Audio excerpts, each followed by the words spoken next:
Hello, my name is Natalie Massey, and I'm going to be showing you my service learning poster.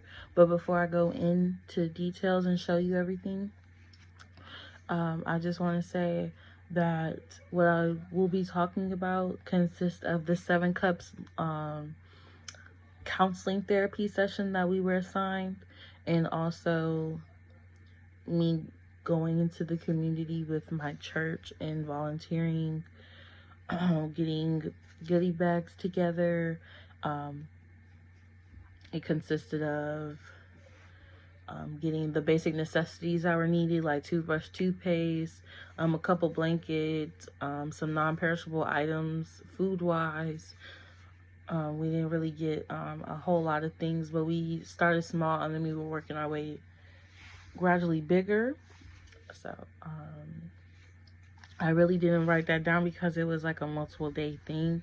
But when I finalized, because it's in the next assignment, you're asking for more hours, so I will specialize that and I will write that and just key it in. Okay. So, okay. So for my service learning poster, just like I already had said, we did the 7 Cups website, which is right here, 7 Cups, and then a church gift back, which I earlier mentioned. So we're in the class Social Work 322. It's a lab, the Social Work Research Practice Lab, Spring 2022.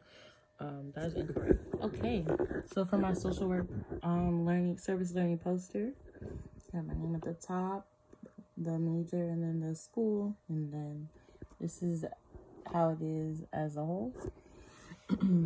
So again, Social Work 322, Social Work Research Practice Lab, class of Spring 2020. My professor, Dr. Laura H. Johnson. And then for my criteria, I use the 7 Cups website and then the church give back. So for the surface project purpose, I said that the role for 7 Cups was, you can read, but was to be someone who listens and allows the patient to release any pent-up emotions that was felt. Basically, it was a therapy session, but not because we as students were not allowed to give, we were not allowed to give advice. We were only supposed to listen, and if someone, a client or a user, was found showing signs of depression or suicide or wanted to cause harm, we just we immediately referred them to a online counselor who participated in the sessions with us, but we're really just listening, and they were only there to give advice when it was asked for. I said this includes sending patients to counselors when they feel suicidal, building rapport to prove that you are paying attention and listening, also directing patients to just unveil their emotions at their own pace.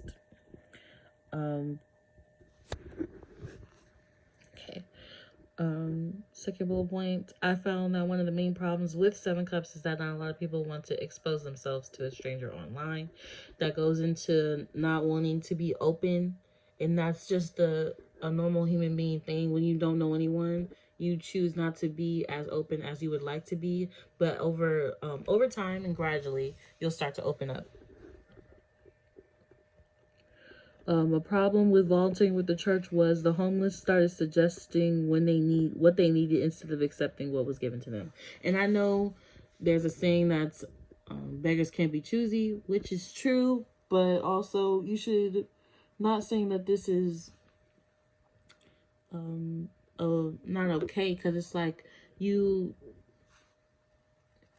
get what you get, and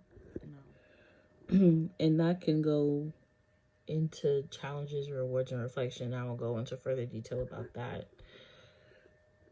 Next bullet point was to solve this problem, we the church started collecting items early in the year to provide resources to people with families. Also find local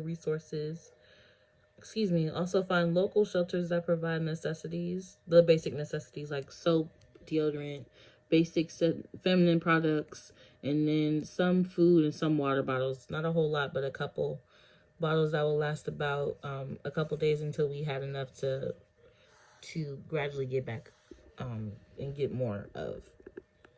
We can also take online classes that allow us to help shape conversations with our clients that will allow them to reveal more information without prying.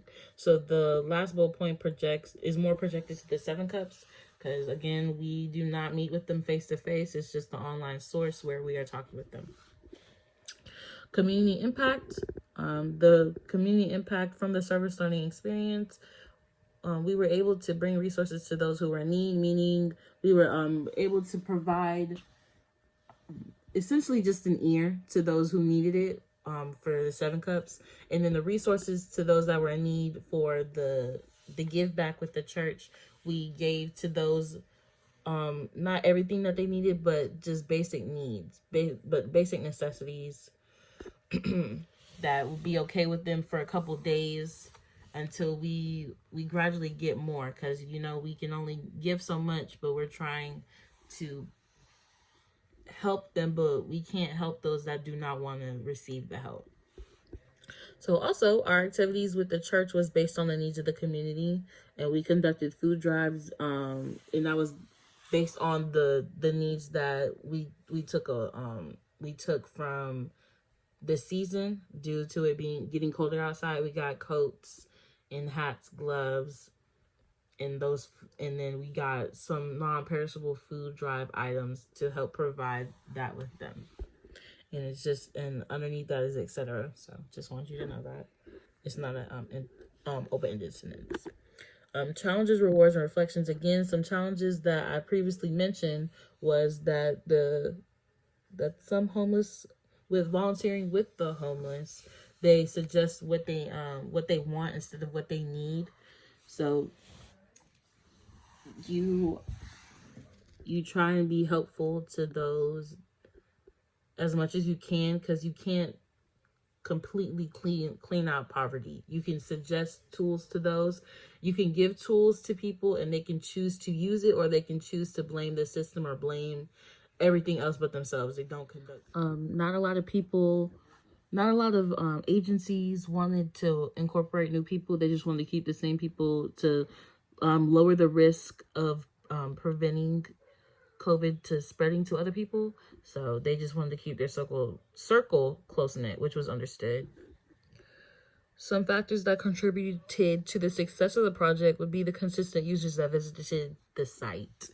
I ended up getting regular users that continued to come to me, so we tracked their growth to see how they were progressing with their time on the website, to see how they started, and then what they could change, and see what their initial problem was, and to see how much growth they have provided within themselves, and how much they've learned about themselves in the span of the time that they were using it. The clients continue to come back and speak on their progression, which allows me to see the change in conversations over the previous months. The next bullet point would be the project allowed us to interact with those in the Birmingham community for the give back. The service learning also allowed me to talk to people all over the world. For the residents here, we are more aware of what can be done to assist the residents in the best way possible. Also, the experience has not only strengthened my interest in the social work profession, it has also allowed me to recognize my growth in conducting myself to be professional.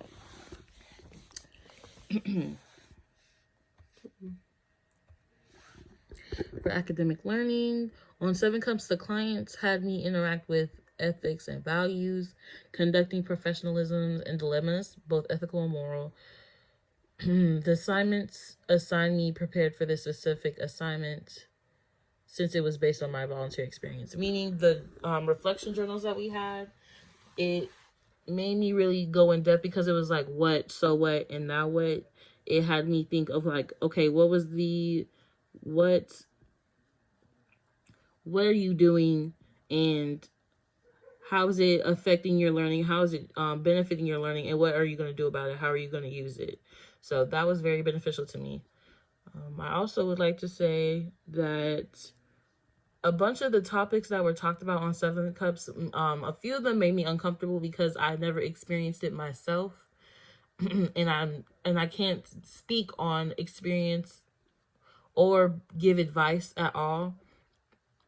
But I was willing to listen to through the uncomfortable, because I know that there's going to be some things that will push me to my limit that I'm okay talking to someone about, but I know there's going to be a point where I won't be okay with dealing with it, and it'll probably make or break my career as a social worker. I pray it doesn't get to that, and I pray that I can continue to push through and show myself that I'm able to grow as a person and grow as a professional in the healthcare field. I said volunteering with the church gave me a chance to provide a sort of peace to those who were in need. Again, going back to the purpose, just giving back to those who, just providing tools and resources to those who were in need, who do not know where to find these things, and getting them in the right direction, to letting them know that there are other resources out there that are willing to help those if you ask for help. It has also allowed me to gain a better understanding of those who are in need, and where they can get their necessities from, their materials. We were able to put the information that we learned in the classroom into practice. Again, tying back to the journals, it had me think, okay, where can I find this information if someone asks me for it? Where can I lead someone? What direction would that point them in? And does that make me a good social worker or a good person? One obstacle that I have faced was the don't force it concept. I did find myself wanting to get people to open up and communicate with me. Because I believe I am definitely a people person. I love talking to people. May it be someone I don't know, a stranger, or those that I do know. I really like to get people going. I like to get them motivated. I like to talk to them, get to know them, not their whole life story, but I would like to know a piece of it. It allows me to remember them more, and name the face basis, putting a story into their life and understanding what they are like and what they come from. I believe that I can't force the connections, and they should unfold naturally. I had to learn that we cannot help everyone overcome their obstacles, and we should allow them to want to open up and not force them to open up, because that will create tension between you and the client in the future. That I do get clients, and I do get to practice social work in my field.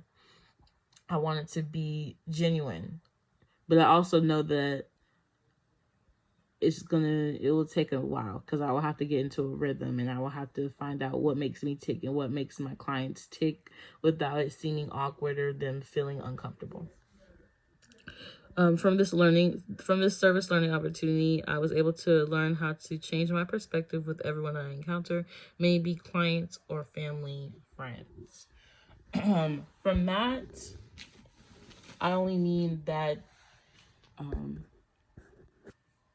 it's not always going to be a negative experience when I talk to people. It will be both positive and negative, and what I choose to do with it, or how I choose to take that information and move forward with it, will make or break me as well. Because I can't just assume the worst about people. I have to give everyone the benefit of the doubt. I have to just not have any emotion tied to it, for one. I should just allow the client to talk to me, and then we base opinions on how the person is treating me, and taking it with a grain of salt, and not putting too much pressure on it.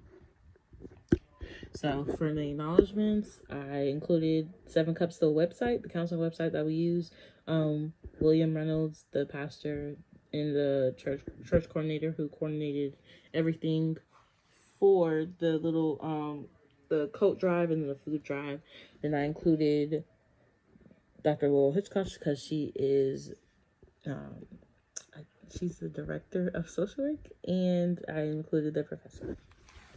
All right, thank you.